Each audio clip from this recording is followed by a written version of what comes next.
This episode is brought to you by Progressive Insurance. Do you ever think about switching insurance companies to see if you could save some cash?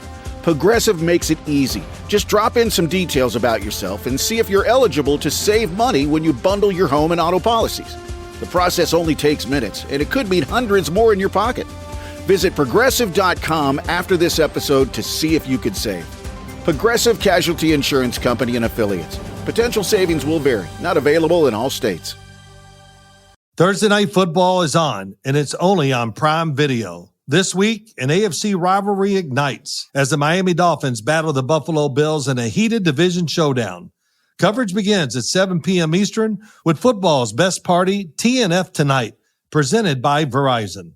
Not a Prime member? Not a problem. Simply sign up for a 30-day free trial. It's the Dolphins and the Bills, Thursday at 7 p.m. Eastern, only on Prime Video. Restrictions may apply. See Amazon.com/Amazon Prime for details. Now tuned into the greatest. So when that bag come, I won't fumble. I'm just stacking on the low, but hey, I'm tired of being humble. Let me get to it. That motivation music. Get control of your life. Don't let nobody else do it. Cause when I gon' have Metro S550s cruising. Look like you winning on the. Yes, sir. What's up, everybody? Welcome back to The Row with me, Manny Wilson. All the way from Detroit to Chicago to your speakers and headphones. I appreciate you tuning in to the first interactive sports podcast. You know, a community that makes sure your voice is heard. So if you hear something you agree with, you disagree with, you like or you dislike, or even if you just want to outsmart me on something I said, shoot us a quick take on our voicemail line, 219-413-9405. And of course, we'll play your take back on our next episode. And then shout out to SeatGeek for sponsoring this episode. Get $20 off your first ticket purchase when you use the promo code The Run Podcast. Now, this code can only be applied for first-time users on the mobile app or website. So I don't know about you, but MLB season is heating up. The playoffs is about to start. And then, as you know, the NFL season is here. So you better get your tickets to go to one of these games. Now, speaking of great games, my Atlanta Falcons, man, we got a dub. Finally, we defeated the Minnesota Vikings. Falcons beat the Vikings 22-6 in Minnesota. And before I touch on too much for it, I just want to go ahead and let head coach Raheem Morris share his thoughts in the post-game interview about what he seen and witnessed in this game here. So here's head coach of the Atlanta Falcons, Raheem Morris, after the win. That was a lot more fun, getting the win. Obviously we came out and really challenged the O-line last week. They responded in a big way. Coming out, being able to run the football, being able to establish the run. The offense went out, did that thing, took over field, possession, and then the defense stepping up every single time, getting huge stops, major stops in critical situations. And on special teams, those guys really stepped up. Seeing those kicks over the airplanes, watching those guys cover was absolutely outstanding. So I was proud of those guys. Defense was the star of the show. And I'm going to be honest about this game here with the Falcons. Yeah, the score looks a little lopsided, 22-6. It sounds like it might have been a beat down, but truth be told, it was kind of a snooze fest. I'll be honest, man, it was a snooze fest. Neither offense could really get rolling throughout the game. It was a very defensive game all throughout the game. There was a lot of field goals, things like that. But ultimately, the Falcons scored a touchdown late in the game that made the score look a lot further than what it actually was. The game was way closer than what the score reflects.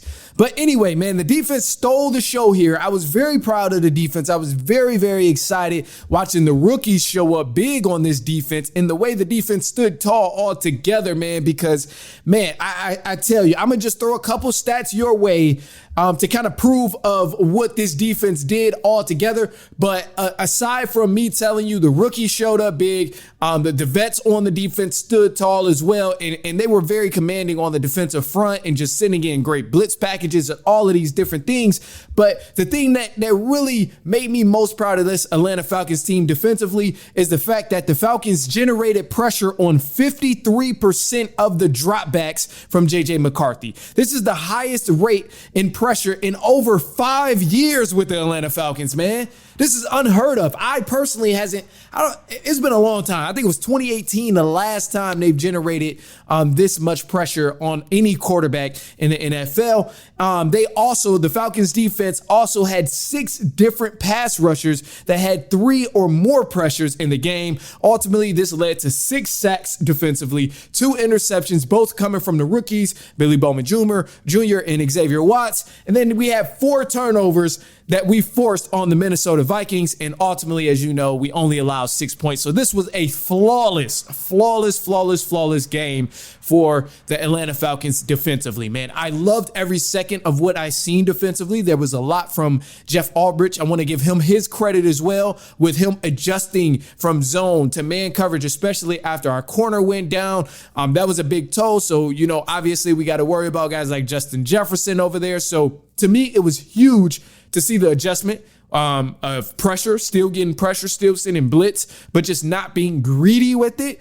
That was extremely important to me. So I loved every bit of this from the defensive standpoint. And ultimately, I got to give a lot of credit from the special teams as well, because we generated pretty much all of our points from special teams. And I think it's important that we acknowledge that Raheem Morris had that faith in our new kicker, Parker Romo, which is amazing. He was 5 for 5 out there, hit a 54-yard field goal. He was great, man. We finally got a new kicker in Atlanta, thank God. But what's even better is the fact that head coach Raheem Morris trusted our special teams and trusted the kicker, man. He didn't get greedy in all of those red zone options or opportunities that we had. He stayed focused. He stayed, level-headed, and he just took the field goal when we were struggling in the red zone. And this ultimately helped us, because if we'd have been trying to go for it, fourth down, going for it, and then not getting these conversions, then we're looking at a lopsided score, or maybe we're just continuing to give the Vikings more opportunities and more momentum to build off. So I was very, very intrigued by this defense. That was the first thing. And man, this type of momentum that the defense had for the Falcons, if they keep this momentum, they can be a very, very scary team, and they'll win a lot of ball games if they continue to keep this type of momentum defensively. So I was very proud there. However, I kind of want to shed light on the good before I go to the bad, but offensively, they struggled like crazy. And it was a big time adjustment for the Falcons offensively. Now, some of the good things in the offense that I noticed with the Falcons was the fact that obviously Bijan Robinson had a huge day rushing, almost 200 yards. The offensive line did make something happen for him, and Tyler Algier had some good rushing yards as well, had a couple good runs out there. But ultimately, we just didn't really have a good flow on the offensive standpoint. And, despite whatever the score reflects or however many yards Bijan Robinson had, the thing that bothers me most with this Falcons offense was the play calling, man. I did not like the play calling. It was not good. We got out of pistol finally and went to the spread and different formations. I seen we tried some trickery there. We had a direct snap to Bijan Robinson, which was cool, but ultimately we got to get so much more creative, because with the talent that this team has on the offensive side of the ball, I just don't understand how you can stall out time after time, drive after drive with this much talent on the roster for the offensive end of the ball. It just doesn't make sense to me. And, one of the things here is with Zach Robinson, okay, yes, I understand, I want to have that sympathy towards Zach Robinson. Yes, I really, really do. I want to have the sympathy toward him of, okay, well, Zach Robinson, he's still new. He's still a new offensive coordinator. But truth be told, bro, all of my sympathy for the offensive coordinator, Zach Robinson, is out of the window. I'm done feeling sorry for him not being able to get this offense rolling. There's way too much talent on here. He's had way too much time. Last year, you had the excuse. It was your first time being an offensive coordinator. You had to adjust. You had to get used to the personnel, all of that. But this is year 2. You had all of last year to get well acclimated to your quarterback and the personnel you have on the offense. And now you had all summer and training camp and all of that to come out shooting lights out with this offense. But yet you still can't do it. Hell, you can't even get the correct play calls in.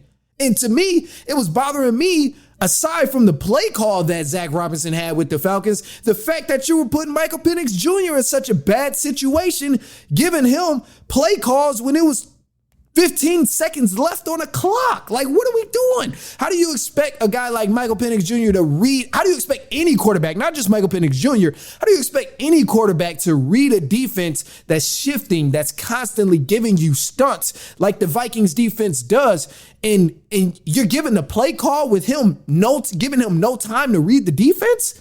Like, that's annoying, man. And that's an error for Zach Robinson. That's another one where it's not necessarily the play call is bad, but it's also like, come on, man, what are we doing? You got to get the play call out way quicker. You got to give Michael Penix some time to be able to read the defense and understand what type of blitz may be coming at him. What type of front are they throwing in the secondary? What type of front are they throwing up front? Like, it's just different things that go into giving the play call late. Like, you don't get a chance to really dwell on any of that. And I thought Michael Penix did a pretty decent job at that, but also the elements he couldn't control, which is obviously getting the play call, just really took a toll. And I wasn't okay with that, man. That part was very sloppy. It was messy. And I thought that was something that was ultimately going to cause us the game, with getting these play calls out very slow and not giving Penix any time to be able to read the defense. I was not happy with that at all. Despite how great the running game was, not happy with that at all. And I will say this. Yes, we had a successful night running the ball, which was cool. And if that's going to be our identity of running the ball and being, straight, heavily reliant on Bijan Robinson and Algier, that's cool. But ultimately, we still need to be able to make plays down the field, and we still need to be able to get the ball in our receivers' hands, especially since they were out last week. We got Drake London and we got Darnell Mooney back this week. Drake London almost had to sit out, but yet we had these weapons and didn't do anything for it. And I'm all for, adjusting to the defense and being able to, do whatever is going to get us to win. So I'm cool with that. But I'm just saying, we still need to be able to have some sort of explosive plays down the stretch. We need to be a dynamic offense where we're not one-dimensional. And that's the last thing I want, is for this offense to be so reliant on the run game where we can't even get an air attack going. So that's really my biggest concern with Zach Robinson, is getting these play calls out and just polishing off this offense, man, because it was rough. And this game here, the defense won us this ball game against the Minnesota Vikings, without a doubt. Like, it was rough. So obviously Vikings had some struggles of their own. They had a couple different things that they had to work through within themselves. JJ McCarthy, he looked rough out there, gave up a lot of sacks, threw a couple interceptions. It was a rough game. But hey, man, he's still a young quarterback. I think we've seen what he can do in week 1 against the Bears. So ultimately, as things play out, I don't want to get too high on this win. I don't want to get too low on some of the things that didn't go well. But I tell you what, man, if this Falcons defense continues to play the way they did, and with this same sort of consistency and this pass rush getting to these quarterbacks, the Falcons going to win a lot of ball games. That's all I can say, man. And I'm just so happy we finally got a kicker. Thank God we got a kicker, man. Whoa, that's crazy. So anyway, look, man, we're going to take a quick break. We're going to jump into some news, which we will review the scores of week 1 and kind of give you a breakdown of everything that's happening soon. And we got the Chicago Bears coming up too, man, because got to hear a couple different things of what was said about the game. They got 50 hung up on them by the Detroit Lions, which was pretty crazy. I ain't gonna lie. That 50 is a lot of points. But anyway, man, look, we'll take a quick break. Don't go anywhere. We'll be right back. It's halftime.